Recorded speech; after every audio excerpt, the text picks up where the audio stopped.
Avez-vous déjà eu une conversation avec un évangéliste? Eh bien moi oui, figurez-vous que j'avais pas prévu de faire cette vidéo, mais bon, j'ai eu l'occasion de pouvoir discuter avec un évangéliste, et il a certainement pensé quand il a su que j'étais un ex-témoin de Jéhovah, puisque dans la conversation ça s'est dit, eh bien il a certainement pensé que j'avais conservé de la rancœur envers les témoins de Jéhovah, puis aussi envers la doctrine des témoins de Jéhovah. Il s'est dit certainement, bah tiens voilà, j'ai rencontré un ex-témoin de Jéhovah que je vais pouvoir évangéliser. Bonjour, bienvenue sur la chaîne Le Fruit de la Vigne. Oh non Luc, tu vas pas recommencer à défendre les témoins de Jéhovah.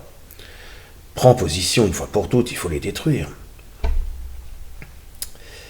Je ne défends pas particulièrement les témoins de Jéhovah, je défends une doctrine parmi d'autres. J'essaie de comprendre l'interprétation des Écritures, quelle que soit leur traduction, et de comprendre la parole de Dieu.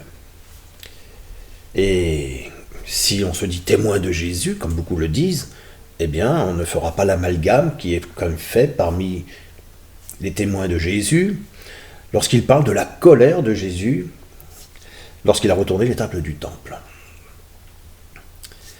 Eh oui. Je voudrais qu'on regarde ensemble un passage.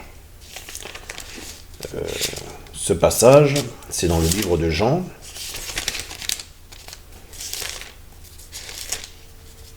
C'est le chapitre 2. Et le verset 13 à 17.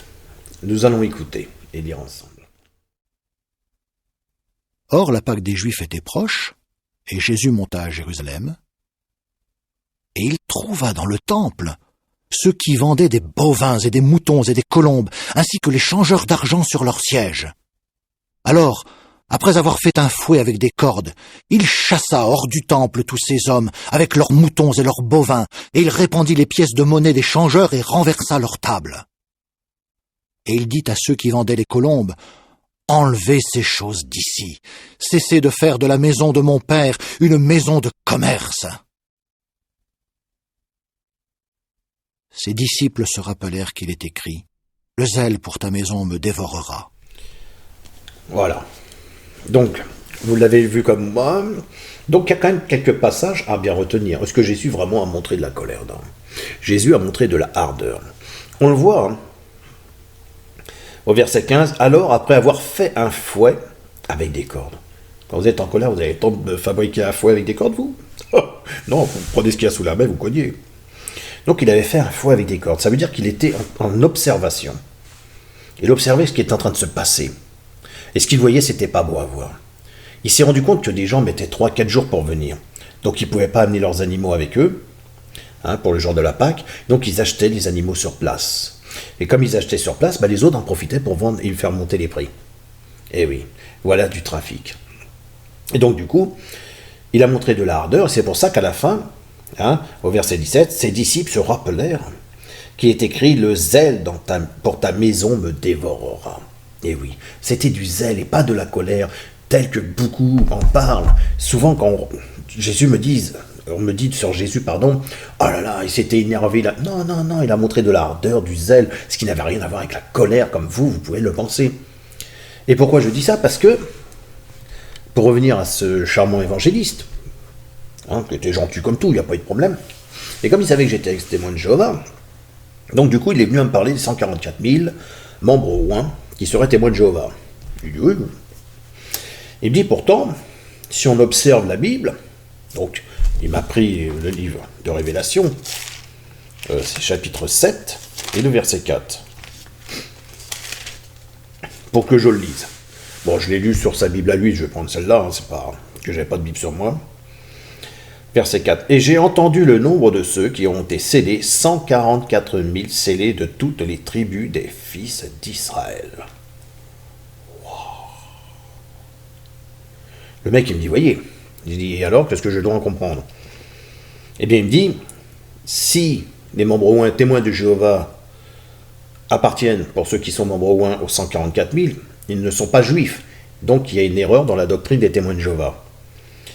Mais j'ai dit là, on parle des 144 000 au niveau israélien, et pas juif. Puis j'ai dit, mais pourquoi vous me parlez de juifs? Un Israélien n'est pas forcément juif. Ah bah si, non, non. Un Israélien n'est pas forcément juif.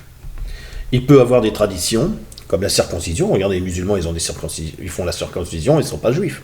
Vous prenez certains évangélistes, moi je connais une personne dont un de ses parents est américain, lui il a été circoncis à la naissance, parce que c'est comme ça se fait comme ça dans certains coins aux États-Unis. Donc je me suis rendu compte de grandes erreurs de sa part. Il a certainement pensé qu'en disant que les 144 000 loin appartenant justement, eh bien, aux fils d'Israël, en tout cas, aux tribus d'Israël, mais qui appartient pas aux tribus d'Israël? Si on recherche nos descendants et autres, si à un moment donné on revient à partir de Noé, pourquoi pas? Il y avait les Chamitiques et les Sémites. Alors moi je lui ai dit qu'on peut appartenir à la tribu de Judas sans être juif. Il me dit c'est pas possible, tout ça, non, il faut appartenir. J'ai dit, alors on est en désaccord, donc on va regarder ensemble.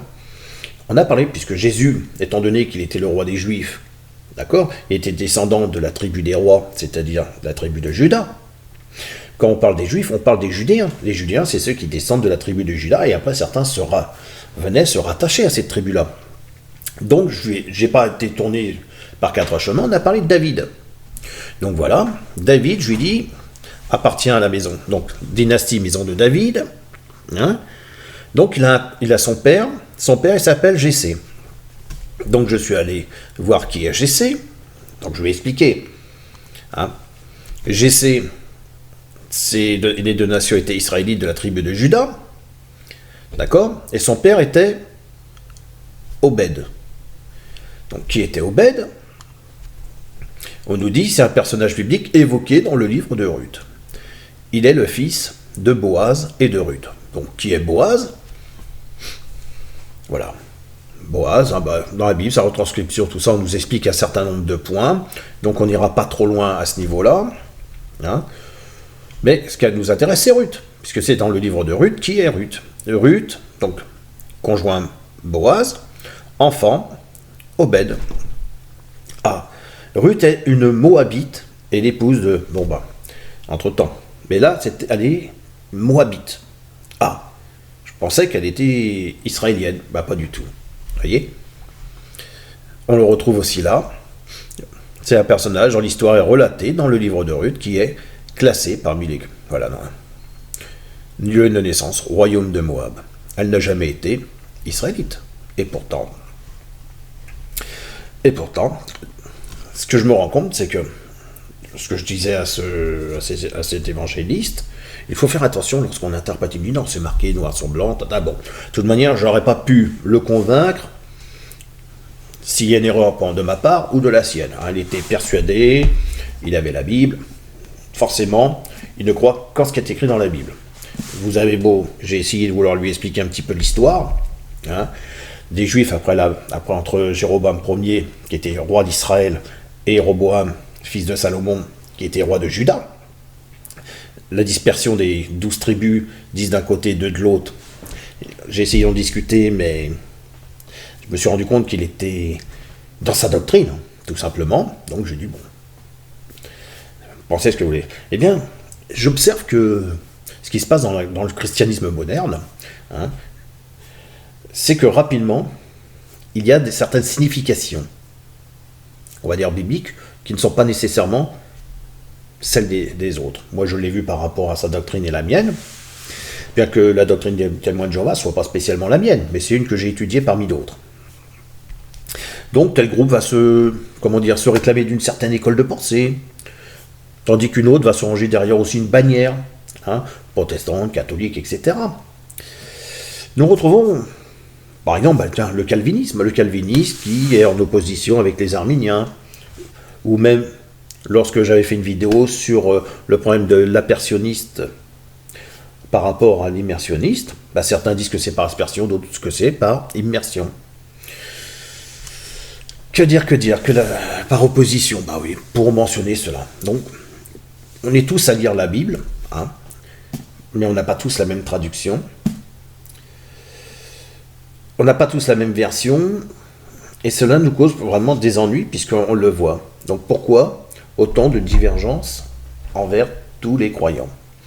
Eh bien parce qu'on est tous à faire de l'interprétation. Et ça, je l'ai déjà dit et je le redis. Même si je lis littéralement une écriture, je l'interprète par rapport à la traduction. Alors, certaines personnes interprètent correctement le texte biblique, oui ou non? Certains vont vous dire oui, certains vont vous dire non. Mais chacun de nous l'interprète. Et si on interprète, est-ce que ça veut dire qu'on est menteur? Est-ce que ça veut dire qu'on est hypocrite ou ignorant? Ça veut dire tout simplement que l'on cherche. Interpréter, ça signifie tout simplement chercher à rendre compréhensible ce que nous lisons et ce que nous comprenons d'un texte. Ça implique donc une base, c'est-à-dire celle de comprendre les mots